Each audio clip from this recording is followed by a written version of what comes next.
আজ আমি হাঁটতে হাঁটতে চলে আসলাম নিউটাউনের সুন্দরতম স্থান এই ইকো পার্কে। ঢুকে পড়েছি বাংলার ভাস্কর্যের ইতিহাস উদ্যান। এখানে তোমরা দেখতে পাবে বাংলার মধ্যযুগের নবজাগরণের অন্যতম ব্যক্তি শ্রী চৈতন্য, ভারতীয় ও আন্তর্জাতিক ঋষি অরবিন্দ, সত্যজিৎ রায় ও তার জগৎ সবই প্রদর্শিত আছে এখানে। এছাড়াও আছে রাজা রামমোহন রায়, স্বামী বিবেকানন্দ, বঙ্কিমচন্দ্র, নেতাজি সুভাষচন্দ্র বসু আর তার আজাদ হিন্দ ফৌজ। এবার আরেকটু এগিয়ে চলে আসলাম সুন্দর একটা ওয়াটারফলসের সামনে। এটা হলো ইকো পার্কের মধ্যে একটা স্পেশাল জায়গা যেখানে তোমরা অনুভব করতে পারবে কৃত্রিম বৃষ্টির আমেজ। জায়গাটার নাম হলো রেইন ফরেস্ট। ইকো পার্কের মধ্যে এটাই হচ্ছে রেইন ফরেস্ট।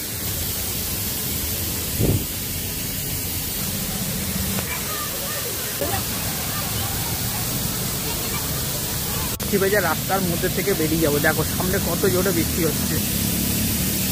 তোমরা ক্যামেরায় বুঝতে পারছো নাকি জানি না, যেখানে প্রচুর জোরে বৃষ্টি হচ্ছে।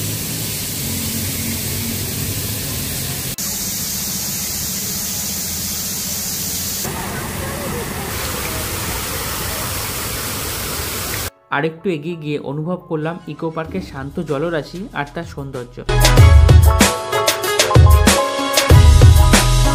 ভিডিওটা ভালো লাগলে অবশ্যই লাইক, কমেন্ট, শেয়ার করে দিও। আবার দেখা হচ্ছে পরের একটা মিনি ব্লগে। ততক্ষণ ভালো থেকো, ভালো রেখো, বাই।